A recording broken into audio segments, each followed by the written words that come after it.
For me, everything started with this. A small Victorinox classic. Not this exact one, but one just like it. Smooth red scales, a small pair of scissors, a nail file, tweezers, toothpick, and a tiny razor-sharp blade. It was a gift from my grandparents, if I remember correctly, and I got it when I was around 4 or 5 years old.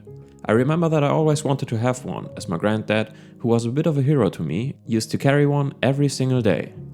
With it, I learned how to carve little sticks to make stick bread over the fire, as well as many other useful skills, both outdoor and non-outdoor related. But, being the little idiot that I was, I managed to somehow lose this guy within just a matter of weeks.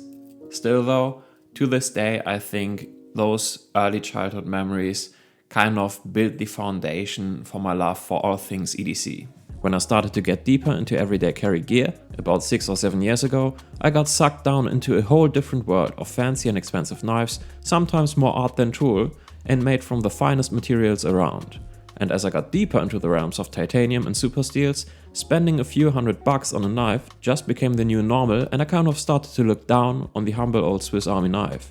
Plastic handles, tin-looking glossy metal polish, no super steel, not even a true high carbon tool steel, bad edge retention, no locking mechanism, no one-handed opening, no pocket clip, no titanium, no carbon fiber, no micarta. If you need a multi-tool, a Leatherman is way more useful. Why even bother? Listen, I don't like to admit it, but if I'm being honest, somewhere deep down at the time, I had become a bit of a gear snob. And so in order to rectify what remained of my love for Victorinox and Swiss Army knives in general, with my newly found passion for high-end EDC gear, I ordered a custom-made Swiss Army knife from Robert J. Lessard. This is a little masterpiece and a work of art. These scales are custom-made from titanium with a copper cross hammered in on one side. The housing for the magnifying glass is custom-made from solid brass. All the other parts, though, are stock Victorinox parts. It's a wonderful creation, and I'm happy to have it. But life went on, I bought more knives, and over time, more and more big name brands like Benchmade and others started to make slip joint knives as well, which was a huge blessing because carrying folding knives with a locking blade, at least if it's also one-hand opening, is often an issue here in Germany. So I started to gravitate more towards those kinds of modern classics. Beautiful and timeless knives that are legal to carry where I live, and also often made from a pleasant mix of modern and traditional materials. Basically, the best of both worlds. Mind you, I still bought the odd Victorinox here and there. I was, and still am, particularly fond of many of their slim ALOX models, like the Cadet, Pioneer or the Harvester. Over the following years then, I had a few situations which led me to seriously question my EDC selection process. 2 years ago, for example, my wife and I stayed at a farm in the Netherlands during our holidays. It was a great time. We had a huge vegetable garden as well as a lovely outdoor area with a fireplace that we could use as we liked. So of course we decided to make stick bread. As you can imagine, I was very much looking forward to carving those sticks, as I absolutely love any chance to use my pocket knives. I think I was carrying one of my lion steel knives at the time, and when I started to carve that stick, I quickly realized that this was not a good slicing knife at all. Yeah, the blade was made from high-end M390 steel, which is considered to be a so-called super steel, but the way it came from the factory, the grind was simply way too big behind the cutting edge to be a proper slicer, and it needed a regrind before I could really use it for such tasks. At the time though, I remember just going to my bag and grabbing my Victorinox Cadet, which did the job just absolutely perfectly. These knives are known to dull fairly quickly, but they are also super easy to resharpen to a razor edge. And they are purposely ground super thin with a flat grind that just glides through the cuts. There have been a few more situations like this, where I simply wasn't able to complete the task at hand with the tools that I had on my person. Which is kind of exactly why having a well thought out EDC system was so important to me to begin with. Sometimes I needed to screw something in and I didn't have the right screwdriver, or I needed a pair of tweezers and didn't have any, or I wanted to take off the burr off of something and I didn't have a file. These situations just happened again and again. And listen, I know that you cannot have the right tools for every job on your person at all times. That is simply impossible. And I also know that it is very much possible to get a lot of stuff done with just a knife and a bit of creativity. But to me it just seemed that I had kind of lost sight of what actually mattered and that I got a bit too carried away with all of the fancy gear and materials. For a while then, I started to add more and more gear to compensate for the things that whatever EDC knife I carried couldn't do. Maybe an extra Leatherman here, a small pry bar there, and before I knew it, I ended up just packing a ton of trash on a daily basis. This approach, however, never really worked for me. So, back to basics it was. The reason why I got into EDC gear to begin with was because I wanted to have a decent set of tools on me to be able to just deal with most situations that might come up in my day-to-day life. So with that, I got to the conclusion that what I really wanted, away from all of the pocket bling, was just true, no-nonsense functionality and reliability. Truly useful gear. And so once again, I got back into Victorinox knives. In early 2023 then, I started to carry a Swiss Army 7, formerly known as the Harvester. It's an ALOX knife with a set of basic and rugged enough tools and a slight focus on outdoorsy tasks. Alongside this knife, I carried a Leatherman style SP, a bladeless and therefore travel-friendly little tool with a decent pair of pliers, scissors, tweezers and a nail file, all wrapped up in a tiny and lightweight package. And I was really happy with this, at least for a while. I even made a video about this setup and I stated that this knife is the perfect EDC knife and that it just does it all. And I really thought that at the time, until one day my mother-in-law asked me to disassemble a cupboard of hers, which wasn't a difficult task. All I needed was basically a flathead screwdriver and a Phillips screwdriver, but I didn't have a Phillips screwdriver, so I wasn't able to do it. I was able to remove a couple of screws with the smaller flathead screwdriver that was on my Leatherman style PS, but while that is not an issue when you're just dealing with a couple of screws, it really becomes kind of a nuisance when we are talking about a few dozen screws. And I mean, yeah, sure, no big deal, just grab a regular tool set and get it done, and that's exactly what I did, but it still bugged me that I didn't even have a Phillips head screwdriver on me, so I couldn't just do this with the tools that I had on me. And mind you, my mother-in-law lives 400 kilometers away. I didn't have my tool bag with me. We had to dig through a lot of drawers, and I kind of just felt that I should have been better prepared for something like this. So that evening I started looking at different Victorinox tools that also featured a Phillips head screwdriver, plus all the other features that I wanted to have. And there were two models that really stood out to me, because they seemed to put maximum functionality over everything else. The Swiss Champ and the Cybertool Large. Both of these manage to maintain all of the tools that I might want to have on me when I'm on the go outdoors, while also offering all of the tools I might reasonably carry on me for all kinds of easy repairs and tasks around the house.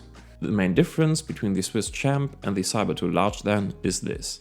While the Swiss Champ offers a fish scaler, magnifying glass and an inline Phillips screwdriver, the Cybertool Large instead offers a bit driver with a set of 4mm bits. The bits are double-sided. 3 bits in the bit holder, 1 bit in the actual driver, makes 4 bits, and since they are all double-sided, that makes for a total of 8 usable bits. So in my book, the Cybertool Large is actually the more useful out of the two. But the Swiss Champ was the only one out of these two that was also available with wood handle scales. Now at first sight, these bring an even bigger disadvantage to the Swiss Champ, because with the wood scales, you lose all of the scale tools, namely a pair of tweezers, a toothpick, a small pen and a pin. And while this is bad, I still prefer the wood scales because I feel they are much more comfortable and secure in your hands when you are actually using the thing. Maybe it's because I tend to have sweaty hands or whatever, but I sometimes struggle to get a good grip on the super smooth classic Victorinox scales. So, while the Cybertool Large is probably the more well-rounded tool, I prefer the Swiss Champ, at least for now. And on the bright side, it is possible to house a toothpick underneath the wood saw and fish scaler. But because I never need a toothpick, I have decided to instead carry a toothpick-shaped ferro rod in that space, which I will probably also never need, but it's still nice to have. It sits super secure as long as one of the tools is closed and doesn't rattle or move whatsoever. Aside from that, I have also replaced the eyeglass corkscrew screwdriver with a little Victorinox SIM tool. I rarely need to switch SIM cards, but I use it a lot to make micro adjustments to the bracelet of my SIN 104. Very handy indeed. Just a side note, since the tweezers are actually among the most used tool for me, I decided to carry a pair of Victorinox tweezers in the key slot of my wallet. It sits super secure and I always have my wallet on me. Problem solved. The same, by the way, is true for the pen, as I have carried the small ballpoint pen slotted right in my wallet for years now. Neither the Victorinox pen nor this one are great to write with for longer periods of time, but they certainly do the trick for a quick note or to sign something. I will not go through all of the tools that are on this little pocket monster, because you can get that information elsewhere really. But if you want to see a video about me using all of these tools and explaining the functionality in more detail with like daily life examples, well, just tell me in the comments below, and if enough people are interested, I might actually do a video of this sort. Anyway, a lot of people might say that this knife is too big and too heavy to be carried in your pockets on a daily basis. And to be honest, that's what I thought too. Until I tried it, and I have to say, in my opinion, it's really just right. But it depends on what pants you're wearing. I carry this guy in my coin pocket. It just pops in there, no issues, and it's out of the way. Barely shows, and I can still use my other pockets as I usually would. The weight is really not an issue for me either. I mean, this is not heavy enough to drag down my pants or rip a hole into my pocket, so honestly, I kind of don't understand why it would be. But yeah, what about the blade steel? Don't you want a sharp knife? Well, yeah, sure. But here's the harsh reality. All knives will dull eventually. Some sooner than others, but every knife will dull eventually, at least if you're using it. And don't get me wrong, the steel type and the hardening processes and all of that can make a huge difference. But even if you have the best, most modern, most up-to-date and well-processed steel, it's not like you only have to resharpen your knife just once every decade. At least not if you're using it on a regular basis. Let's be real here. If you're using your knife on a regular basis, the razor edge that you might have just put on it, or that it might have come with just straight from the factory, will disappear within just a matter of days or weeks, even if it sports a really good blade steel. And once that razor edge is gone, you are pretty much just left with what I would like to call a working edge, at least for a good while. And a working edge is basically an edge which will probably not be hair-popping sharp, but it's still good enough to process some packages and maybe carve a bit of wood or whatever. Now, it's true that the blade steel on a Victorinox knife is fairly soft, and edge retention is certainly not one of its strong suits. But because of the way the knife is designed and ground overall, because of its geometry and thinness, it's still a decent cutter even if it lost its initial bite. More importantly though, it's ridiculously easy to resharpen. No need for a professional sharpening system. The same can't be said, however, for most super steel knives, because they are much harder to resharpen, and you will probably have to invest in a proper sharpening system to get the sharpening results that you would want for a knife like this. So yeah, right now, this is pretty much my idea of the perfect pocket tool. It really basically does it all, and unlike a lot of those fancy sprint run limited edition knives out there, I'm not afraid to bring it with me and use it hard, because if this were to ever break or get stolen or lost or whatever, I can just buy a new one for a reasonable price anytime I like. The same cannot be said for my Chris Reeve Menandi, for example, as there is currently a lead time of over 6 years if I was to order a new one today. And it would cost me around $500 plus shipping, plus import fees and taxes, so probably realistically around 600 euros or more out of pocket. Don't get me wrong though, I'm not making this video in order to shit on Chris Reeve knives or folding knives in general. I still love my Sebenza and my Menandi and all the other knives from my collection. I love the craftsmanship, materials and precision that it takes to make a knife of this sort. And there are certainly things that this can do or do easier that the Swiss Champ will struggle with or simply can't do. After all, there is a reason why these are so highly sought after and why it takes so long to make them. All I'm trying to say is that those folding knives are not the right choice for me to carry on a daily basis, and that I do get a lot more use out of something like a Victorinox knife. With that being said, I will of course still sometimes carry my other pocket knives, just because they do have their advantages and I still do love them. The Swiss Champ though is where it's at for me most of the time.